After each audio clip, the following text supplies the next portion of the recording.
You hit him with the But surprise me on your uniform? And then just stuck with it your entire career. yeah, pretty much. Brady Skjei, were you mad that you weren't named a captain of the University of Minnesota this year? What a start.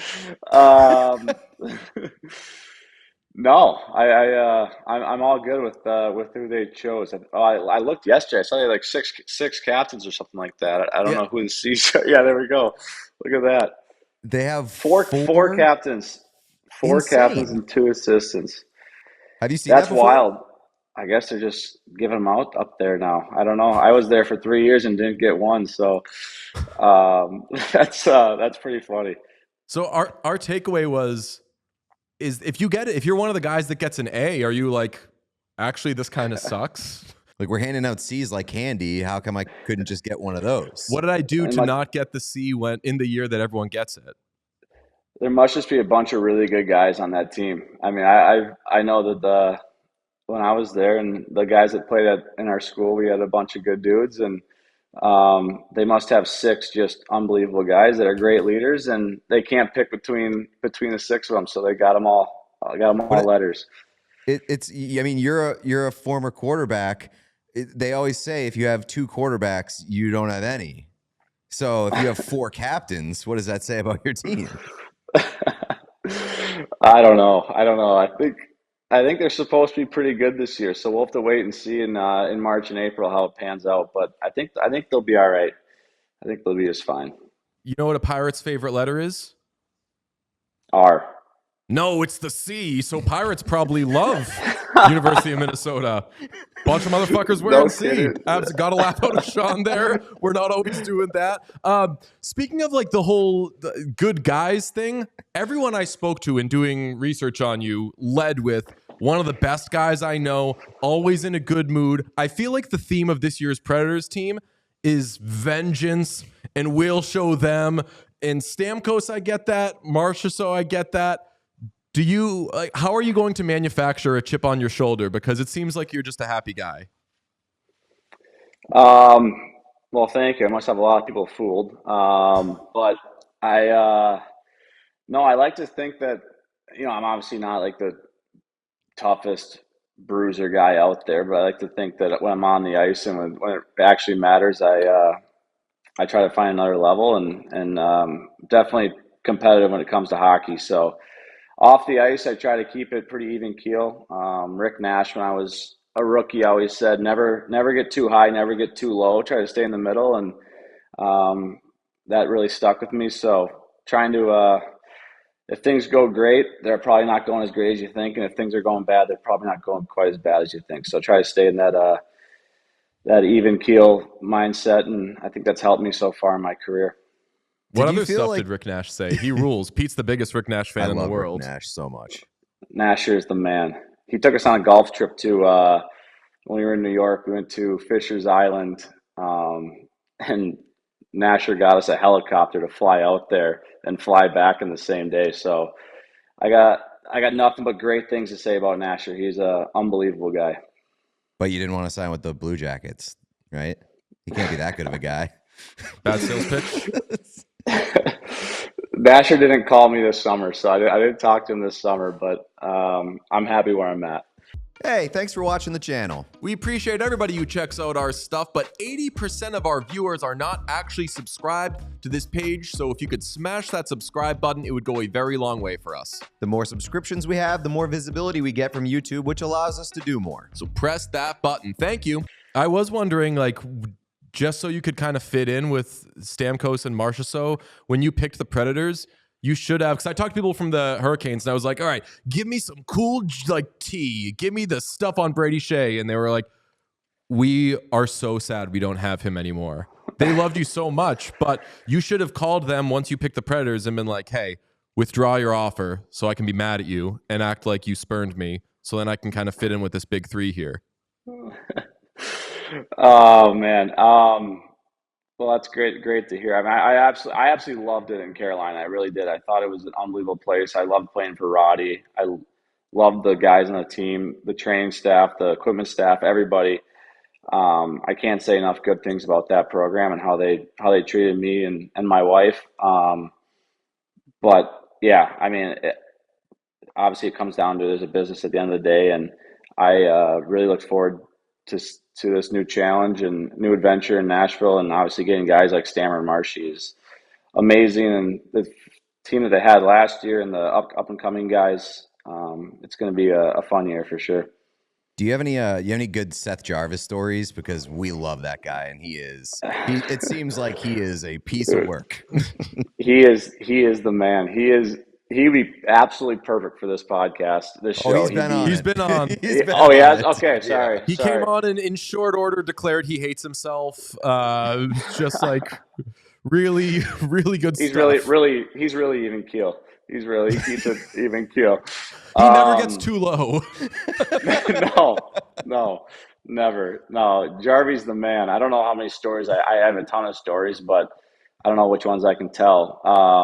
But he, like, just a really happy-go-lucky kid and unbelievable hockey player. Like, first and foremost, he's like just a stud on the ice.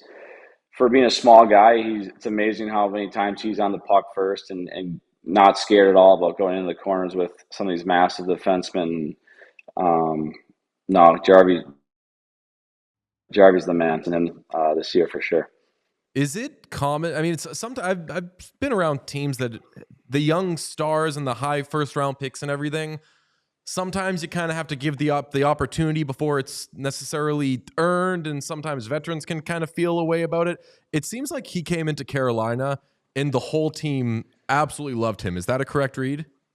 100%. And hockey-wise, I mean, he earned everything he got. Like, he played in all situations for us last year, power play, penalty kill, and that was all 100% earned. I mean, obviously he was a high pick for the Canes, but the way he competed every day, he earned all that ice time. And as a person, like, you can't not like the kid. He is the man. So when he walks into the room right away, he was quiet for a couple months, and then he started opening up, and we saw his true colors, and he's a great person.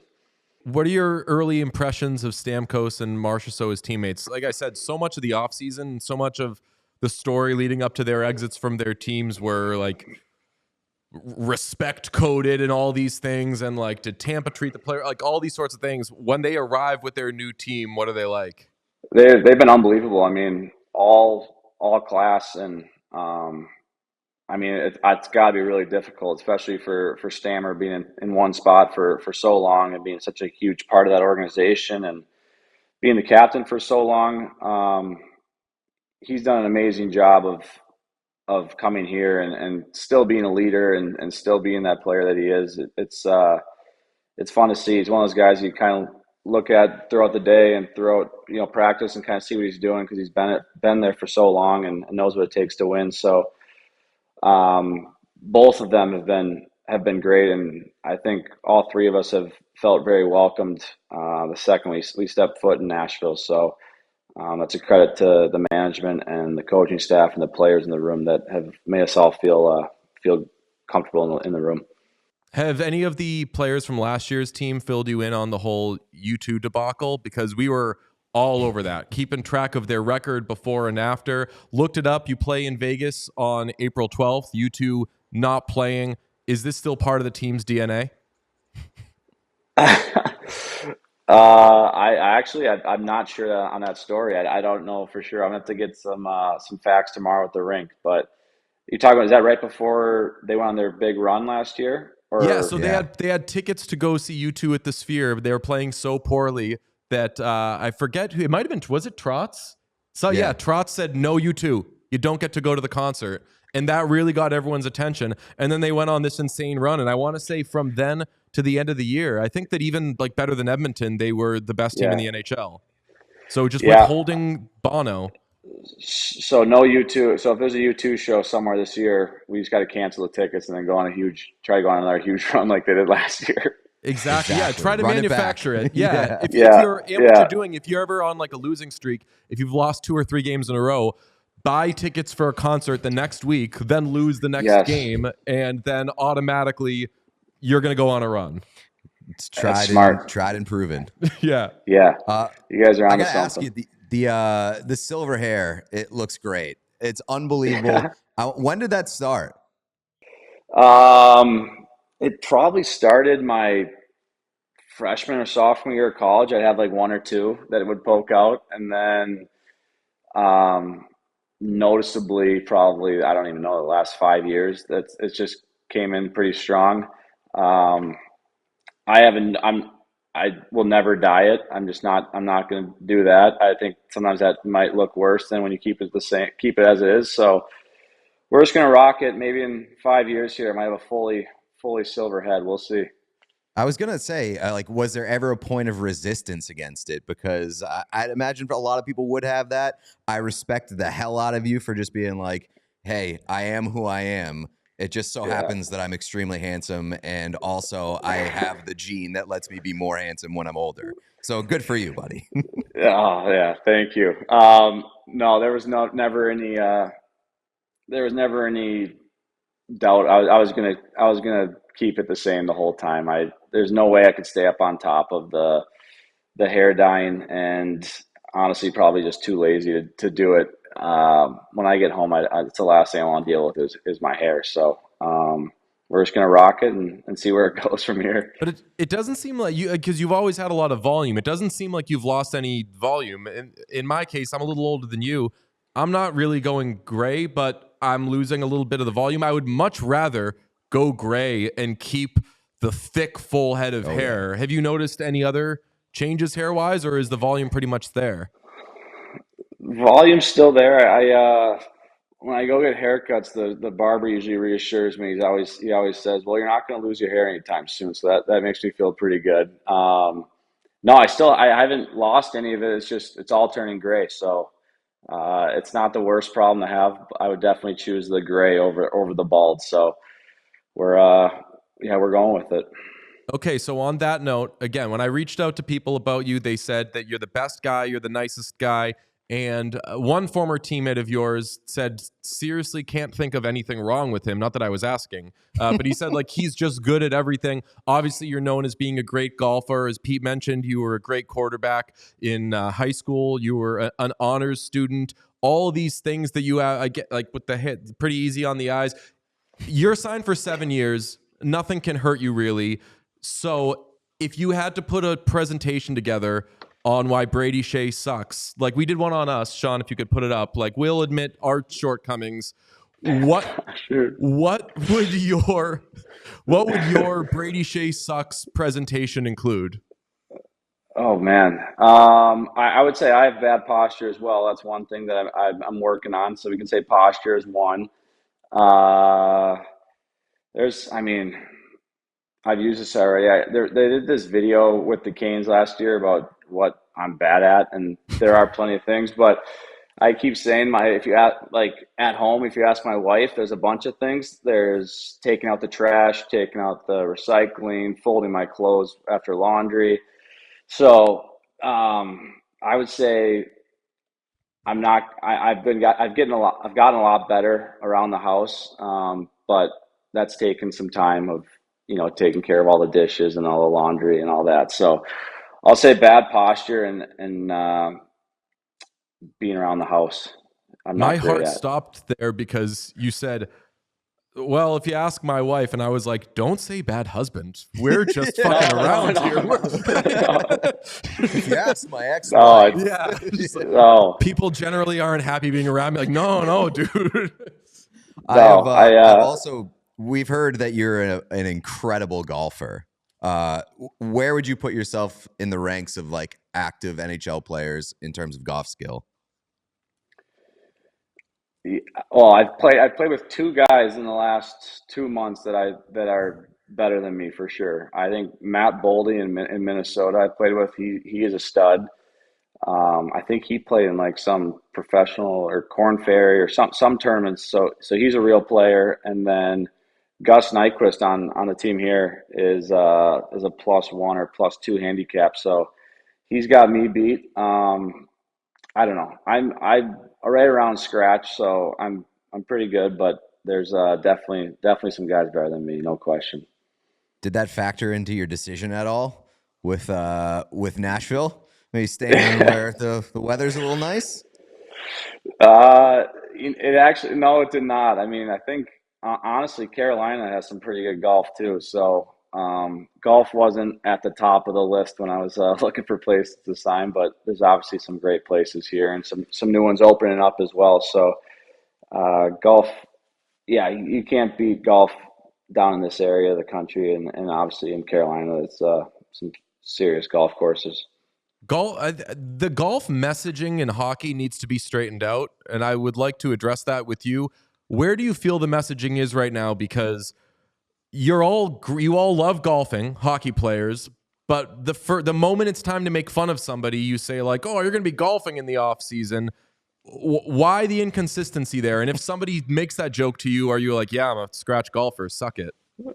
Yeah, I don't know why that is stuck with. I mean, I think the fact that probably almost every guy plays golf in the summer. Yeah, we got to think of some new stuff. What's some new stuff we can come up with here that instead of golf, if you got to chirp someone on the ice for Pickleball is the hot new shit. Start with, yeah. Yeah. So you'll be playing pickleball soon. Yeah, that'd be good. Pickleball also just generally kind of sounds like a slur. So if you're just like, go play pickleball. If you don't know what that means, you're like that. There's some real anger behind that. Yeah, I think that might go against the code in the NHL.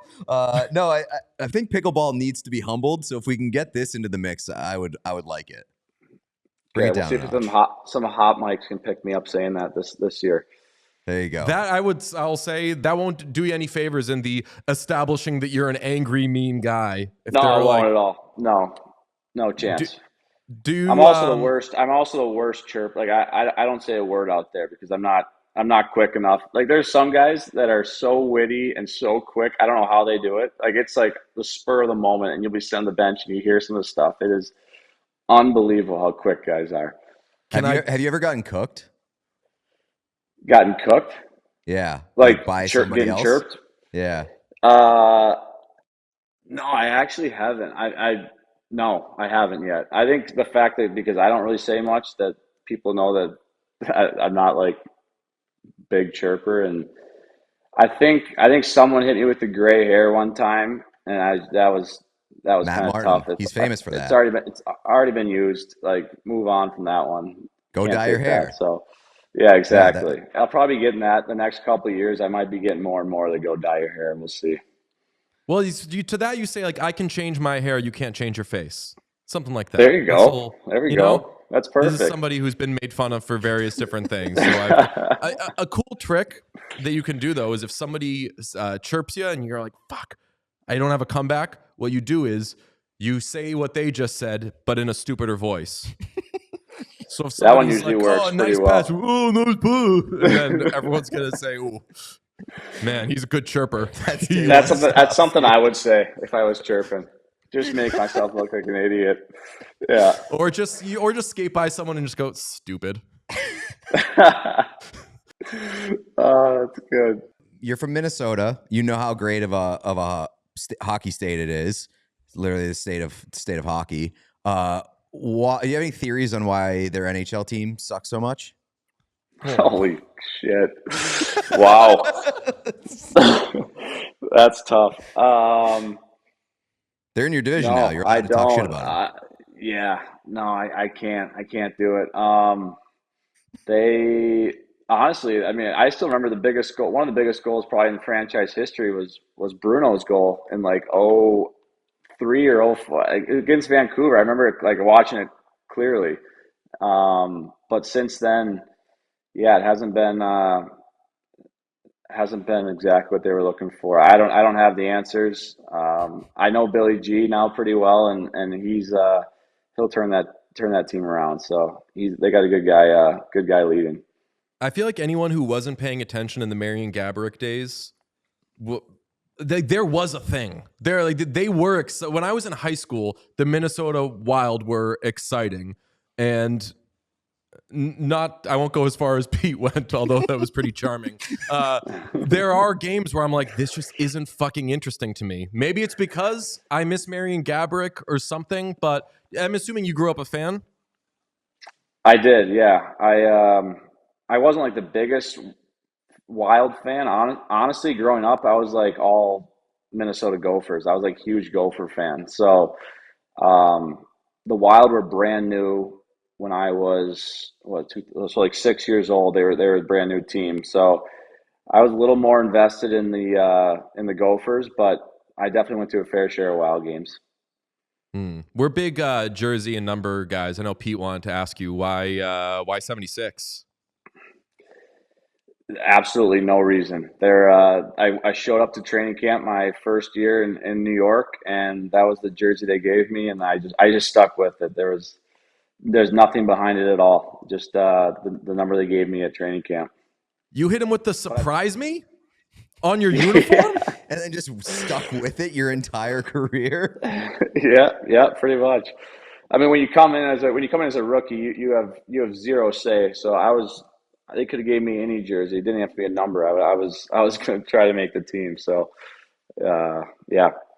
That is, no judgment here, but that is extremely suggest random password coded, which I do these days. So just give me one. Yeah. It's fine. Just an offensive tackle out there. 76 is, I'm trying to think of who would have worn 76 for like Minnesota back in the day. Were you a Minnesota football guy? I know that you had relatives that played football there, right?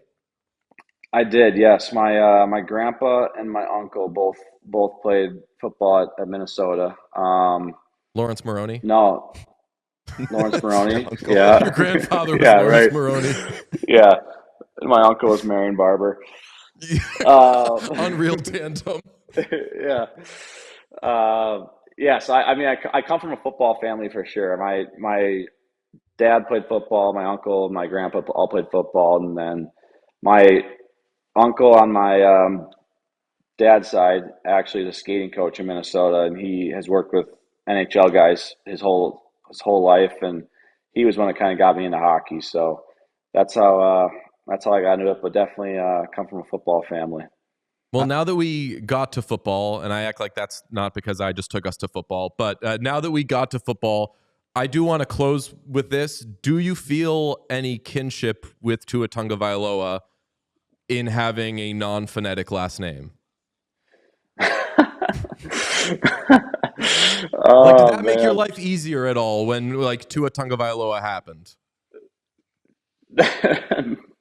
No, I mean my name has been getting butchered my whole life. I think when like in elementary school when we'd have like sub teachers and stuff, and they'd be doing like roll call, and they'd go around, and they'd be saying people's first and last names, and they would say Brady, and then just stop, and it's like, yeah, here. Don't worry. Don't even try to start. Don't even try to pronounce it. You're not going to get it. So have you ever thought of changing it to being phonetic? Because that happens. I mean, like Bon Jovi famously changed his name to just Bon Jovi. Coward behavior. What a puss he is for that one. No chance. It's actually funny. I went to Norway for Zuccarello's charity game. So it's Norwegian name. And I went there, and I mean, every single person knew exactly how to say it. It was the first time in my life where everyone's like, oh yeah, Skjei. So I guess I just got to go back to Norway for everyone to get it right. So does the frequency with which it's mispronounced make you hone in more on pronouncing other people's names right? Or because it gets mispronounced so often, are you like kind of lazy yourself with names, knowing like it's the fucking Wild West out here? Because if I were like that, I would put great care into knowing everyone's last name. I'd never even really thought about that. I think I've honestly deep down probably like more interested in actually getting the pronunciation right. Now that you say that, just because I know how challenging my last name is. So I will, I guess, yeah, I think that I'm a guy that probably will try to get your name right or pronounce it correctly, because I know how it feels to not get it pronounced right. And not like it's the biggest deal in the world. I don't really care if people pronounce it wrong, but I guess try to put a little emphasis on pronouncing other guys' names right. Yeah. Well, Brady, awesome to have you on, man. You're the best. We're going to be in Nashville at some point this season, so we'll bug you again. You absolutely rule. Thanks for coming on with us, man. Perfect, fellas. Good to talking, and we'll see you guys in Nashville soon. We all silly like the mayor.